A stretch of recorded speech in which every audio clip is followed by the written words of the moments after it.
کتنے خوش نصیب لوگ ہیں جن کے دن کا آغاز نماز فجر سے ہوتا ہے، اور سونے سے پہلے بھی وہ سجدہ ریز ہو کے اللہ کی نعمتوں کا شکرانہ ادا کرتے ہیں، اور جو دن خیریت سے گزرا اور عافیت کی گود میں نیند لینے کے لیے بڑھ رہے ہیں تو وہ شکرانے کا سجدہ کر رہے ہیں کہ مالک تیری توفیق سے مجھے خیریت سے یہ دن گزارنا نصیب ہوا۔ ہمارے بزرگ فرمایا کرتے تھے سونے سے پہلے 5 انگلیاں بھی گن لیا کرو، 5 نمازیں بھی گن لیا کرو۔ اگر 5 نمازیں پوری ہیں تو اللہ کا شکر ادا کیا کرو کہ تمہیں توفیق اس نے عطا کی۔ اللہ اکبر۔ حضور علیہ السلام نے کچھ لوگوں کو دیکھا معراج کی شب کہ ان کے سر پتھروں سے کوٹے جا رہے ہیں، کچلے جانے کے بعد پھر دوبارہ سر صحیح کر دیے جاتے ہیں، پھر پتھروں سے ان کے سر کوٹے جاتے ہیں، ریزہ ریزہ ہو جاتے ہیں، پھر دوبارہ ان کے سر صحیح کر دیے جاتے ہیں۔ جبریل امین نے کہا حضور یہ آپ کی امت کے وہ لوگ ہیں جو نماز میں کاہلی کیا کرتے تھے، نماز میں سستی کیا کرتے، نماز پر بوجھ تھا کہ یہ وقت ہو گیا ہے اب پڑھنی پڑے گی، دیر کرتے رہتے، پہلے پڑھنا نہیں چاہتے تھے، اگر پڑھنی پڑھ بھی جاتی تو پھر نماز کی وجہ سے ان کے سر بوجھل رہتے تھے، آج ان کے وہ سر کوٹے جائیں گے۔ نوجوانوں بالخصوص میں آپ سے مخاطب ہوں، ماں باپ کو زور نہ لگانا پڑے، آپ کی منتیں نہ کرنی پڑیں، آپ کے ترلے نہ کرنے پڑیں، آپ کو جھڑکنا نہ پڑے، جب حیا علی الصلاح کی آواز آئے تم بستر سے چھلانگ لگا کے اٹھ جاؤ کہ میرے رب کا بلاوا ہے، میرے نام میسج ہے۔ طلباء سے کہوں گا کہ استاد کو بیدار نہ کرنا پڑے تمہیں، جب اذان کی صدا آئے تو خود اٹھ کر کے مصلی پہ آ کے بیٹھ جاؤ کہ میرے رب کا بلاوا میرے نام آیا ہے۔ اپنے ہم عمر لوگوں سے کہوں گا طبیعت کی کمزوریوں کے باوجود رب کے بلاوے پہ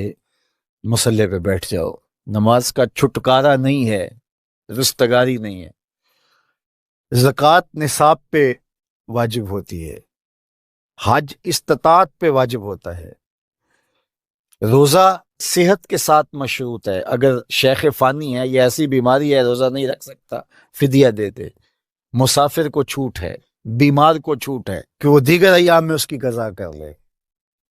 لیکن نماز کی چھوٹ نہیں ہے، بیمار ہے تب بھی پڑھے گا، صحت مند ہے تب بھی پڑھے گا،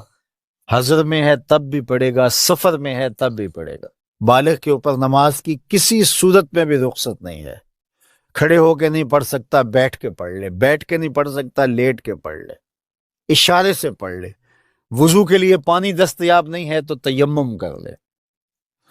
حالت سفر میں ہے قصر کر لے، آدھی پڑھ لے پوری نہ پڑھے، دشمن کے مقابلے میں ہے صلاۃ الخوف کی صورت میں پڑھ لے۔ یہ نماز کا مسئلہ ہے، اتنی اہم نماز ہے۔ تو جن کے سر بوجھل رہے نماز سے، سردیوں میں ہوتا ہے اوپر نیچے نمازیں آ رہی ہوتی ہیں، ابھی عصر پڑھ کے گھر پہنچے تو پھر مغرب کی آ گئی، مغرب گھر کے پہنچے تو پھر عشاء کی آ گئی،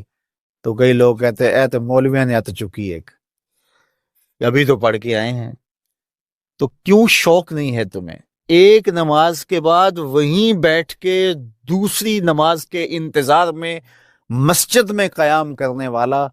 اللہ اکبر، فرشتے ناز برداریاں کرتے ہیں۔ مسجد میں صحابہ بیٹھ جاتے ہیں، ایک نماز پڑھی اب دوسری پڑھ کے جائیں گے، دوسری پڑھی تو اب تیسری پڑھ کے جائیں گے، اور جب نماز کا وقت آتا تو وہ انتظار کرتے کہ ابھی تک اذان نہیں ہوئی، اور حضور جب حضرت بلال حبشی رضی اللہ تعالی عنہ کو اذان کے لیے کہتے